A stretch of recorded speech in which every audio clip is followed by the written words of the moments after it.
नमस्कार, मैं हूं मृत्युंजय कुमार झा और अगले आधे घंटे के दौरान हम आपको बताएंगे कि आज कमोडिटी मार्केट के लिए बड़ी खबरें कौन कौन सी हैं, उसका क्या इम्पैक्ट होने वाला है। साथ ही हम बात करेंगे मंदसौर की, जहां पर 5 किसानों की मौत हुई है, उसके बाद वहां पर हंगामा बढ़ गया। इस पूरे मुद्दे पर हम आपको अपडेट देंगे, लेकिन शुरुआत करते हैं बम्पर कॉल से, जहां पर आज आपको सबसे ज़्यादा मुनाफा मिलने वाला है। आज की पहली बम्पर कॉल है एल्युमिनियम, जहां पे बिकवाली की सलाह है 124 पे, लक्ष्य होगा 121 का। ये आप यहां पर बेचकर मुनाफा कमा सकते हैं। एल्युमिनियम जून वायदा में ग्लोब कमोडिटीज़ की राय है। दूसरी महत्वपूर्ण कॉल जहां पर आपके लिए कमाई के मौके होने वाले हैं आज इंट्राडे में, ये हम आपको बता रहे हैं। गोल्ड अगस्त वायदा, यहाँ पे 29,420 के भाव पर बाई करिए। 29,630 का टारगेट होगा। 29,280 के स्तर पर आप स्टॉप लॉस लगाएं। और दूसरी महत्वपूर्ण कॉल जहाँ पर आप ट्रेड कर सकते हैं, सिल्वर 40,530 के भाव पर बाइंग की सलाह है। मोतीलाल ओसवाल कमोडिटी की 40,980 का टारगेट होगा। 40,280 रुपये के स्तर पर आप स्टॉप लॉस लगा सकते हैं। ये कुछ महत्वपूर्ण कॉल जहाँ पर आप कमाई कर सकते हैं। मार्केट में ट्रेड करिए, लेकिन स्टॉप लॉस जरूर लगाइए। चलिए आगे बढ़ते हैं और सबसे पहले बात करेंगे किसानों की। मध्य प्रदेश के मंदसौर में फायरिंग में 5 किसानों की मौत पर लोग अब भी गुस्से में हैं। किसानों ने शव को सड़क पर रखकर चक्का जाम कर दिया है और उनका कहना है कि अंतिम संस्कार तभी होगा जब खुद सीएम शिवराज सिंह आएंगे। मुआवजे के मरहम को ठुकराते हुए सरकार से पूछा कि क्या दोगुनी रकम देने पर वो मारे गए लोगों की जान लौटा देगी। गंभीर हालात को देखते हुए प्रशासन ने पिपलिया मंडी पुलिस थाना क्षेत्र में कर्फ्यू लगा दिया है, जबकि जिले के बाकी इलाकों में धारा 144 लागू कर दी गई है।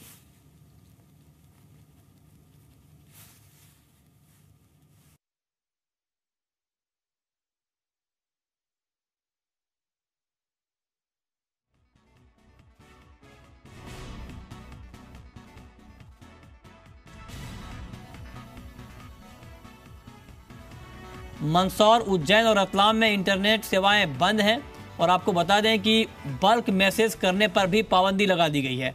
मुख्यमंत्री शिवराज सिंह चौहान ने मुआवजे की राशि बढ़ाकर 1 करोड़ रुपए कर दी है। साथ में राज्य सरकार मृतकों के परिवार के एक सदस्य को नौकरी भी देगी।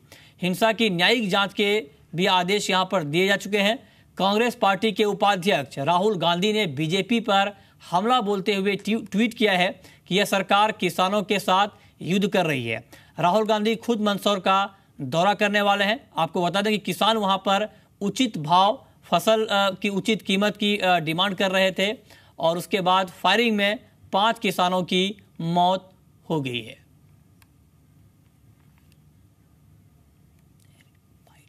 और आइए सुनते हैं कि इस पूरे मुद्दे पर किसानों ने क्या कुछ कहा है, किसानों की क्या समस्या है और किसानों ने इस पूरे मुद्दे पर क्या कहा है।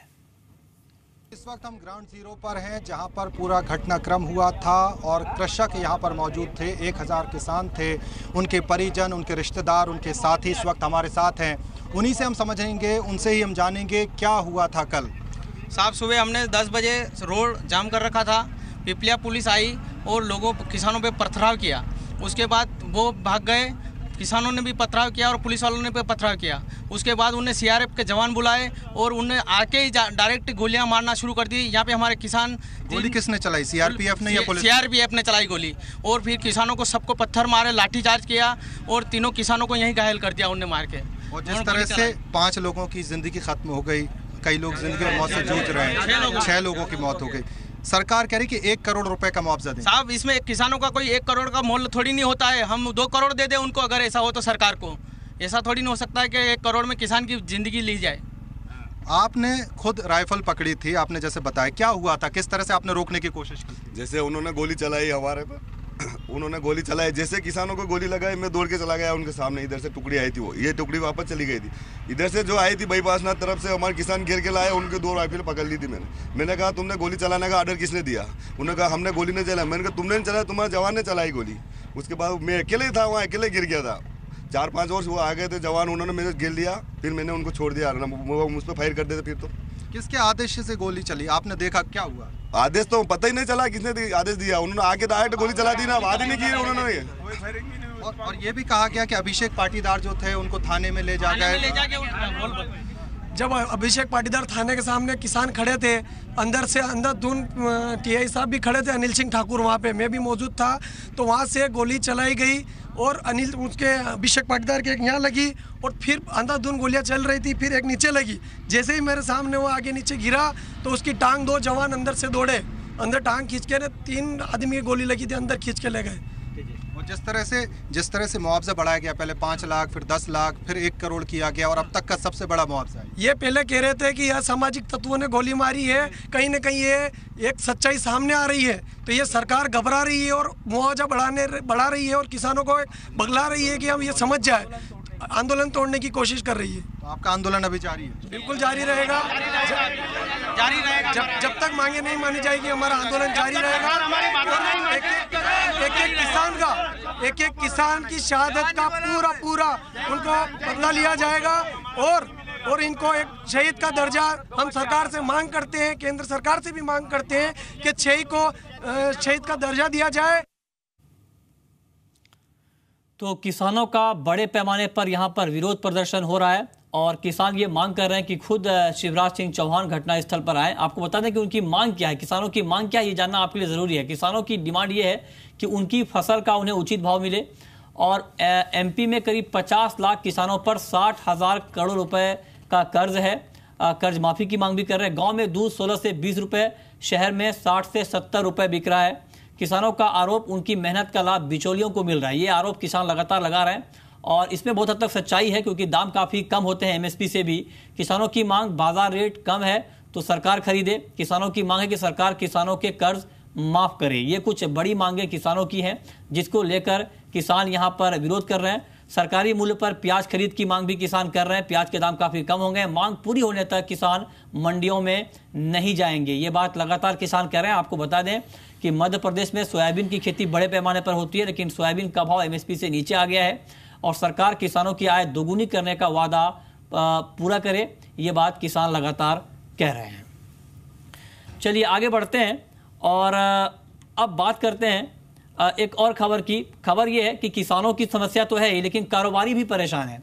कारोबारियों ने भी इस पूरे मामले में अगर हम देखें तो कारोबारियों की ये शिकायत है कि जो वायदा बाजार में ट्रेडिंग को लेकर काफ़ी दिक्कतें हैं और इस पूरे मुद्दे को लेकर के दिल्ली, राजस्थान और गुजरात के कारोबारी वित्त राज्य मंत्री अर्जुन राम मेघवाल से मिले हैं। जी बिजनेस की एक्सक्लूसिव खबर आप ये देख रहे हैं। हमें ये एक्सक्लूसिव जानकारी मिली है कि वित्त राज्य मंत्री से उनकी मुलाकात हुई, उन्होंने ज्ञापन सौंपा है और ज्ञापन सौंपकर उन्होंने ये कहा कि अचानक मार्जिन घटने बढ़ने से अनावश्यक तेजी मंदी मार्केट में आती है जिससे नुकसान होता है।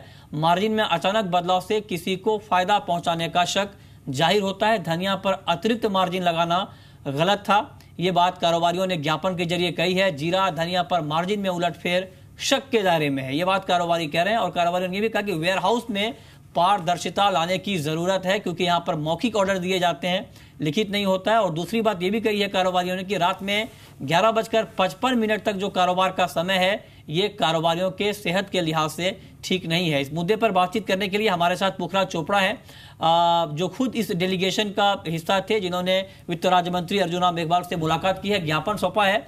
पुखराज जी, स्वागत है आपका। और क्या क्या बात हुई आपकी वित्त राज्य मंत्री से और उन्होंने इस पूरे मामले को लेकर के क्या भरोसा दिलाया है आप लोगों को?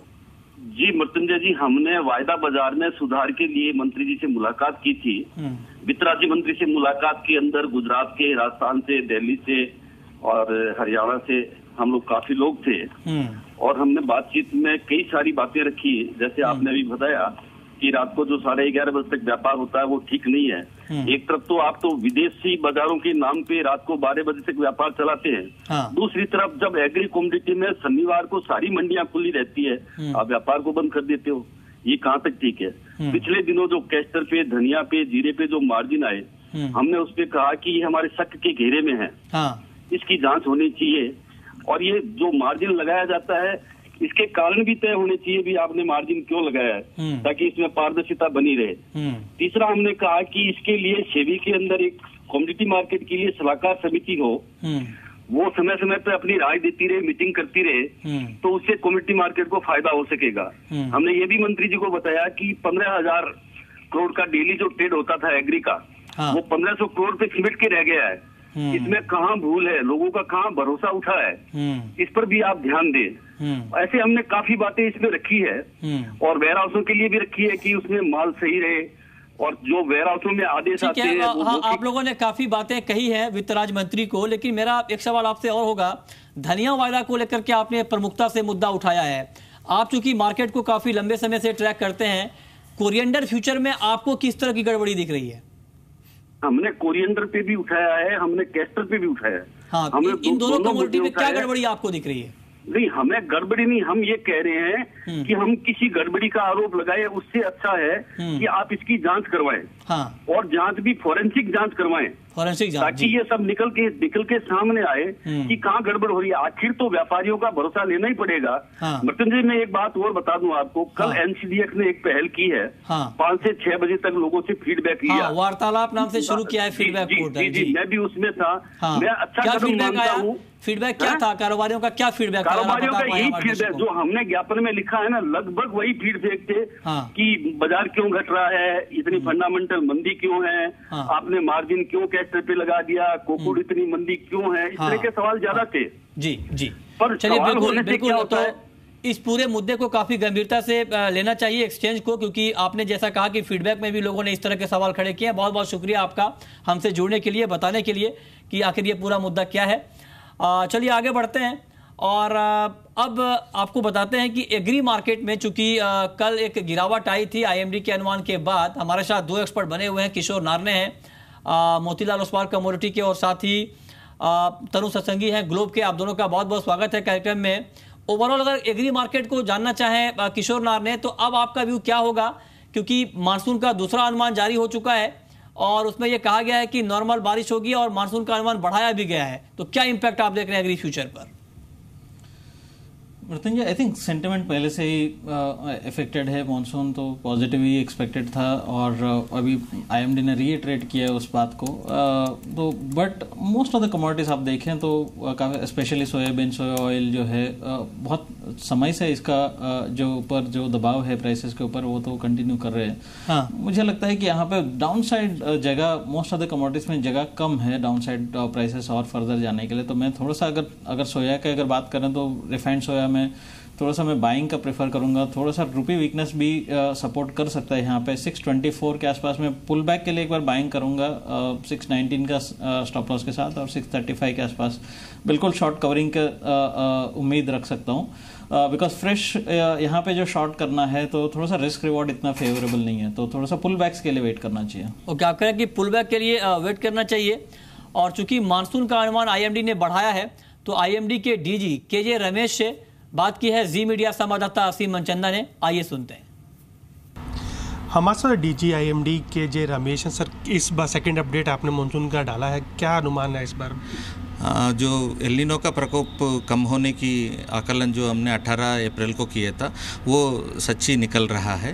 वो ये पुष्टि जो है, इसकी पुष्टि Australia and US weather bureaus भी इंडिपेंडेंटली कर चुके हैं। इसकी इंडिकेशन हमने 18 अप्रैल को दिए थे। उसी हिसाब से हमने पॉजिटिव सिनेरियो डेवलप हो रहा था, 96% से 98% कर दिया है। इस बार का 4 महीने का कंट्री वाइज मानसून फोरकास्ट है, 2% अपग्रेड हुआ है। तो सर, ये माना जाए कि नॉर्मल मानसून रहेगा और किसानों के लिहाज से और बाकी देश के लिहाज से? ये बात तो हमने 18 अप्रैल को ही कही थी। क्लासिकल मानसून होने वाला है, अच्छा डिस्ट्रीब्यूशन होगा, जैसा 2016 में हुआ था वही 17 में भी उसी तरह का सिनेरियो होने के लिए अच्छा है। देश के लिए, किसानों के लिए, सबके लिए अच्छा होगा जी। और अब वक्त है एक ब्रेक का, और ब्रेक के बाद आपको बताएंगे कि आज बुलियन क्रूड में आपको कहां पर मिलेगा मुनाफा। लेकिन उससे पहले नजर मिड डे मार्केट की 3 हॉट कॉल पर।